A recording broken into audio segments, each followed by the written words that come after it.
fix the issue, but it is a historically sound approach that I think came in out of left field for them. Interesting. I guess I'd say a couple of quick things. You know, one is I think that yes, wars have been perilous for democracies. I mean, you know, the Constitution is not a suicide pact and all of that.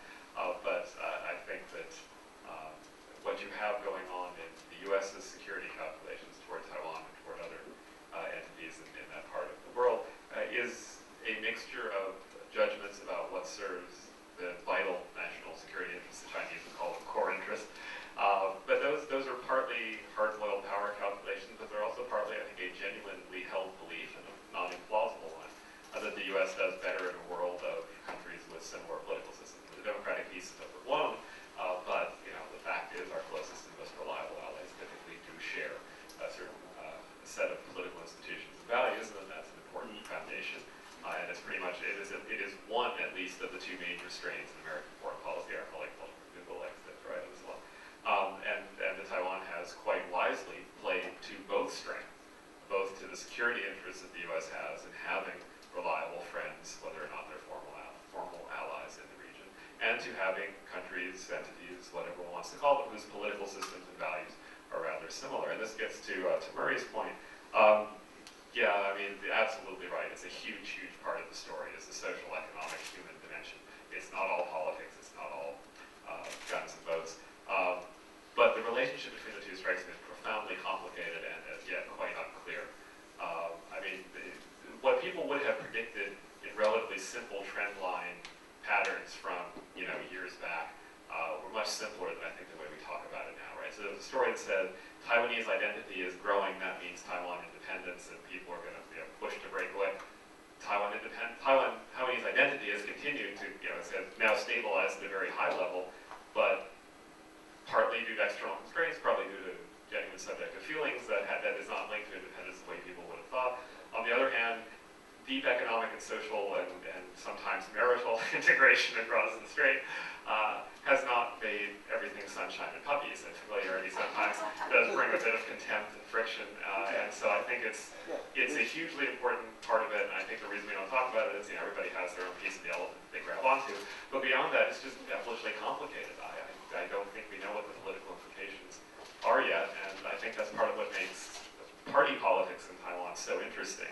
Is that now you've got policy competition that doesn't line up with identity politics as it used to. That's healthy for Taiwan democracy, but it makes me even gladder that I'm not a politician in Taiwan. I will add one thing. For many years, that was the most that was going on. This cross-strait economic relationship, religious relationship, these things, and on top it didn't seem to be going anywhere. All of a sudden, it has now in the last decade or so. More and more is done. I think the flight agreement becomes very important here in people to people. So that the basis of a lot of what has happened on the top level begins with Jiang Jingguo opening China in 1988 and everything, 87 and everything that follows. I think clearly there's a reiterative or iterative effect there. What I think we don't know is how far that goes. I mean, that's the first economic. Where do people start saying thus far no further, or where does the pushback come? That's what's going to be interesting to watch. We're running almost out of time. You had your hand up, young woman there, so let's let her raise the question, and then we'll let the panel get final press. Yes. Thank you. I have just two brief questions for the panel. First one is, I want to go back to President Mar's Stanford speech. I want to understand the timing of it and the message he tries to convey. You said that this speech was planned a long time ago, and I wonder, you talked about the pivot and some other things. I wonder there might be two more things on the table for him to consider. One is that he just won his second term, and also in China, the leadership transition just completed. In case there be some hopes or worries that this might be a window of opportunity for the two sides of Taiwan Strait to talk about some political framework for settle the status of Taiwan, and he's telling the rest of the world that that's not going to happen in the near future. And the second thing is, was the escalation of the island disputes everywhere. And given that Ma has this anti-Japanese reputation, there might be some hopes or maybe some worries that he might collaborate with mainland China to go against other claimants to these islands. So he's telling everybody that don't worry about it, I'm not going to do it. That's my first question. Wonder if that's what he's thinking about. And second, very briefly about what are driving China's policy, East China Sea and South China Sea, and exactly how much resources are there. I just saw a report saying that in South China Sea, all the most of the proven oil and gas resources are in a non-disputed area, not in a disputed area. In East China Sea, they're important resources, but not that important. In terms of whether China is using it to dominate the region or maritime expansion, what are the values of these rocks and islands in these areas? Thank you. Who wants to take it first? Great questions, by the way. The value of the islands is measured in a number of ways. If the Japanese cede control of the Diaoyu Senkaku to China, this puts China's exclusive economic zone very, very close to Japan, Okinawa. And this also has some ramifications for the United States because of submarine routes and what you can do on those submarine routes. So there is a strategic dimension to it that affects not only Japan, but affects the United States and would affect Taiwan as well. The oil is important, the fish are important. The Chinese have fished out most of the areas, or as somebody bluntly put it, poisoned their fish, not on purpose, obviously. And this has happened in many areas of the world. Fishing resources are being depleted, and so fishermen are becoming more aggressive because that's the only way they can continue to earn their living.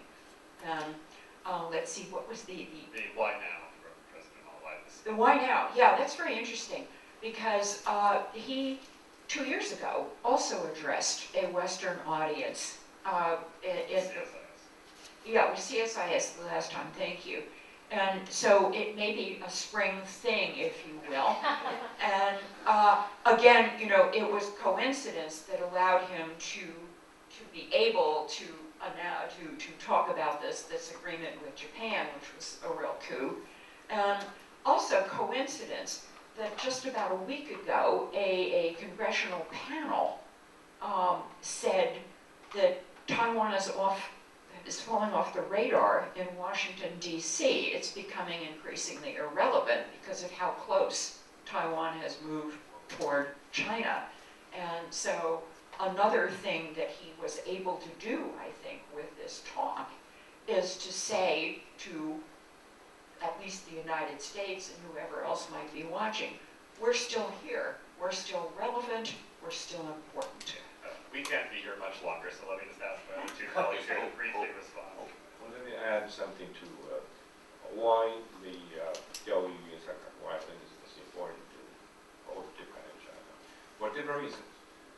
For Japan, is a very small country consisting of only 4 major islands, but Japan's maritime region is twice as big as China's. And Japan wants to further expand. And now, and besides, because of the United Nations report issued in 1968, it's alleged that the Senkaku Islands has oil and other deposits under it. So that's the reason why the Japanese must hang on to Senkaku. But from the Chinese point of view, it's purely geopolitical. This goes back to a concept called sea denial, first expounded by the 19th century maritime strategist Alfred Mayon. Because Senkaku, if the Japanese hold Senkaku or Diaoyu, then Japan can block China's access to the sea. Now China has a long coastline, but China is blocked in north because it's territorial waters and also exclusive economic zone waters. Somehow is blocked by the Koreans. two Koreas. And further down, China is blocked by Japan. So, and further down, China is blocked by Taiwan. So China has no access, no easy access to the sea. And that's the reason why China must have this Diaoyu back. It's the first island chain.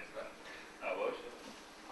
Briefly as to what's driving China and the South China Sea, I think 2 points. One, which my colleague commented on. The other point is that they do not want to see another U.S. aircraft carrier parked in or near the Taiwan Strait, which is why they're focusing on denial capabilities, particularly against aircraft carriers. Not that the DF-21D, if I'm correct, can necessarily or effectively deny access, but it can make that access more costly. But the other point is that China wants greater sea access, and if you look at some of the routes that the PLA Navy has been utilizing, is they've been taking this one line past the Philippines, turning around and coming right back to port. And that's the extent of their out-of-area naval operations, which is extremely limited, but that's one of the motivators behind that. I just joined the consensus on the committee that what's going on here is it's strategic, it's geopolitical. The resources are nice, but the proven value of hydrocarbons is limited, and ain't nobody going to go drilling for them until somebody's reached some accord about it. I mean, big oil is not going to put a rig out there if somebody's Navy is going to show up in the next 10 minutes and try and drive them off. And even the Chinese... It's also nationalistic. Right, that's a big part. So even the Chinese state-owned national oil companies aren't going to get involved in that. There have been some attempts to lease tracts. I put that in the same category as establishing a government of Sansha City. It's attempts to say this is mine rather than doing anything operational. But yeah, so it is a security issue, and it is bound up with nationalism. And that's why everybody watches so closely whether China is going to take the step of saying these are Hexinyi, these are core interests, right? That's code for stuff we use, sports and sacred territory and all of that. So I think that's very much bound up with it. The history question with Japan is huge here, the Shimonoseki Treaty and then the 1895 war. And so all these things kind of feed into one another. As to why President Ma made this speech now, I tend to think that it is an attempt to keep Taiwan on the radar screen. It does tend to drop off. These are occasions for making sure that people are still paying attention. And that's what we tried to do some of here tonight. But if you really want to know why President Ma did it, I suggest you talk to one of the distinguished members of the RSC Foreign Ministry staff who are with us today. Perhaps off the record, Ambassador Gao may answer your question afterward. But we have run beyond our time, and I do want to thank all of you for a long evening of putting up with us and raising your questions. I want to thank my three colleagues on the panel for bringing such a wealth of expertise and knowledge and really a quite fascinating range of viewpoints on some very difficult issues. And I very much want to thank Ambassador Gao and the Taipei Economic and Cultural